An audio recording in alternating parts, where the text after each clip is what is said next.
नमस्कार स्टूडेंट्स, मैं हूं सुजाता चौहान और आप सभी का अपनी ऑनलाइन टीचिंग क्लासेस में एक बार फिर हार्दिक अभिनंदन करती हूं।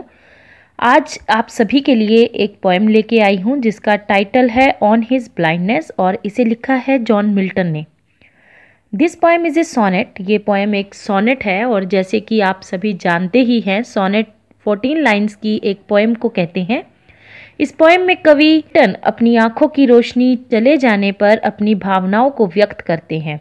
मिल्टन जब 44 इयर्स के थे तो उनकी आंखों की रोशनी चली गई और अब वे देख नहीं सकते थे, और ऐसी स्थिति में मिल्टन को लगा कि अब उनका पोइट्री लिखने का जो टैलेंट है वो बेकार हो गया है, क्योंकि अब वो पोइट्री लिखने के योग्य ही नहीं रहे। और फिर वो भगवान से प्रश्न पूछते हैं कि भगवान अन्यायी कैसे हो सकते हैं, भगवान इतना बड़ा अन्याय उसके साथ कैसे कर सकते हैं। तो चलिए शुरू करते हैं ये पोएम।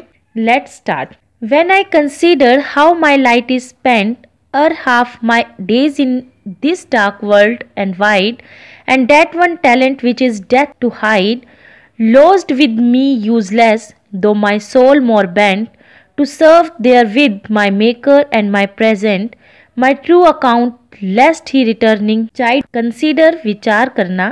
लाइट यहाँ पर आंखों की रोशनी के बारे में बात हो रही है। पेंट चले जाना, डार्क वर्ल्ड क्योंकि अब कवि की आंखें नहीं रही, उनकी आंखों की रोशनी चली गई, तो इसलिए उनके लिए ये संसार अब अंधकार पूर्ण हो गया है, इसलिए संसार को उन्होंने डार्क वर्ल्ड कहा है। चाइल्ड मैंने डांटना, मेकर ईश्वर के लिए यूज हुआ है, हम सबको बनाने वाला है।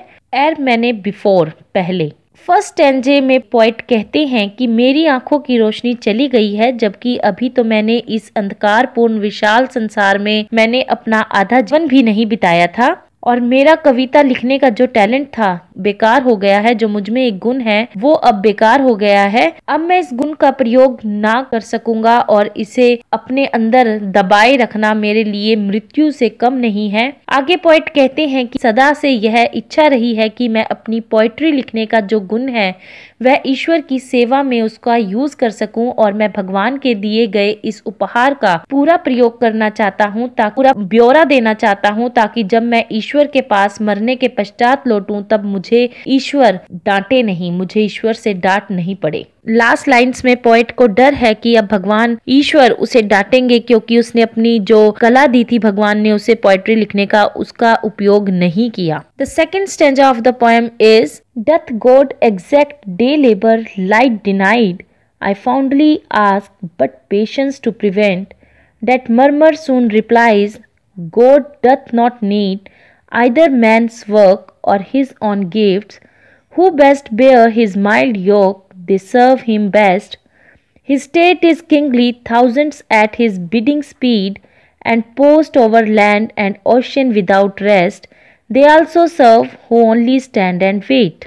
Fondly means मूर्खों की तरह, डे लेबर दिन भर का परिश्रम, डिनाइड वंचित रखा, पेशेंस अंतरात्मा की आवाज़, मरमर शिकायत करना, हिज माइल्ड योक ईश्वर की इच्छा, बिडिंग मीन्स इशारा। इस स्टैंजा में पोएट अपने आप से प्रश्न करता है कि क्या ईश्वर ऐसे व्यक्ति से जिससे उसने उसकी आंखों की रोशनी छीन ली परिश्रम की मांग करता है।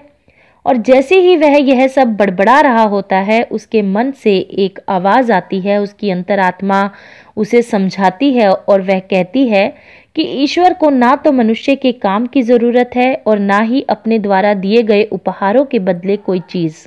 भगवान के सच्चे सेवक वो होते हैं जो भगवान की इच्छा को विनम्रता से स्वीकार करते हैं। भगवान के पास हजारों ऐसे सेवक हैं, फरिश्ते हैं, जो उसके एक आदेश का पालन करने के लिए धरती तथा समुद्र पर भाग कर जाने को सदा तत्पर रहते हैं, तैयार रहते हैं। लेकिन जो लोग केवल खड़े हैं और शांति पूर्वक अपनी बारी की प्रतीक्षा कर रहे हैं भगवान की सेवा करने के लिए, वे भी उस ईश्वर के सच्चे भक्त हैं, सच्चे सेवक हैं। और भगवान की इच्छा को विनम्रता पूर्वक स्वीकार करने वाला ही ईश्वर का सर्वोत्तम सेवक है।